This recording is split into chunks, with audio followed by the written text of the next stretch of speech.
Bentuk dasa bakul di pasar-pasar, libatkan preman pasar untuk tertibkan pedagang pendatang.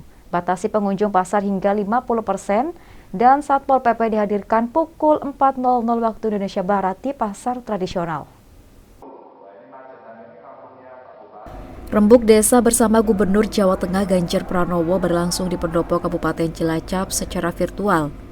Dalam dialog tersebut, Gubernur Ganjar Pranowo banyak mendapat masukan dari para kades tentang situasi dan kondisi di masing-masing desanya di dalam menangani penyebaran COVID-19. Dari hasil rembuk desa tersebut, Gubernur Ganjar Pranowo menyimpulkan bahwa penanganan COVID-19 di desa-desa sudah cukup baik. Beberapa yang perlu ditingkatkan antara lain lebih meyakinkan lagi bahwa COVID-19 itu ada dan vaksinasi merupakan benteng pertahanan tubuh. Bentuk dasa bakul di pasar-pasar sehingga mereka bisa mengingatkan jika ada bakul yang tidak memakai masker, libatkan preman pasar untuk tertibkan pedagang pendatang. Batasi pengunjung pasar hingga 50%, Pol PP hadirkan mulai pukul 4.00 waktu Indonesia Barat. Kenapa saya ingin mendengarkan banyak suara dari KDS? Karena pasti muncul persoalan-persoalan yang tidak mudah. Dan hipotesisnya sudah ketemu sebenarnya. Sosialisasi itu memang tidak gampang, karena ini berefek di beberapa sektor, termasuk ekonomi, tadi bicara desa wisatanya nggak jalan, bagaimana ngatur pasar, bagaimana pedagang dari luar desa yang mesti masuk dan diatur. Maka kemarin saya sudah menyampaikan kepada kawan-kawan di instruksi gubernur, juga saya sampaikan pada kawan-kawan bupati, untuk satu, Satpol PP kerjanya jam 4 pagi. Kenapa harus jam 4 pagi? Karena Anda harus keliling sosialisasi, bukan jam 9. Jam 9 sudah selesai. Kenapa jam 4 pasar? Maka di pasar itu mesti dihalu-halu.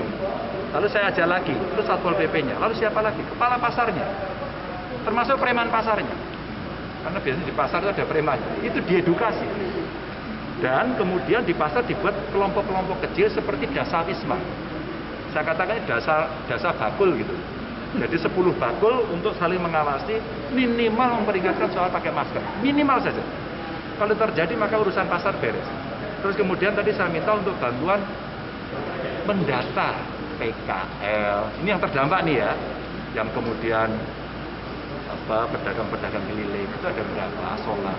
Yang ini penting untuk kita ketahui agar bantuan dari Kementerian Koperasi UMKM bisa masuk. Itu yang kemarin saya sampaikan, provinsi menyiapkan anggaran itu untuk ngisi slot yang kurang saja, yang sudah ya sudah. Ya, yang jualan makanan ini penting, karena makan itu penting. Tapi yang yang tidak penting, yang bukan makanan sehari-hari, bukan kebutuhan sehari-hari itu memang kita batasi. Jadi semuanya dibatasi pengunjung 50%, termasuk tadi pasar-pasar. Pasar-pasar juga harus buka, tapi juga dibatasi. Tapi kalau tidak bisa, kita tutup. Oke, ini kebijakan yang harus mereka bisa bertahan hidup, bisa makan, bisa bekerja, bisa dagang. Kita menaikkan jumlah vaksinator yang kemarin kita latih bersama dari Dinas Kesehatan, dari Polri juga, itu dari rekan-rekan calon nakes, dari calon nakes di sekolah perawatan yang tingkat akhir, kita ajak untuk membantu kita selaku vaksinator. Dan juga kita punya vaksinator yang baru juga, itu kita latih dari nakesnya lembaga pemasyarakatan, baru kita kemarin mintakan cukup banyak, itu nanti secara bertahap akan membantu kita. Dari Cilacap, Ramyana Banyumas TV melaporkan.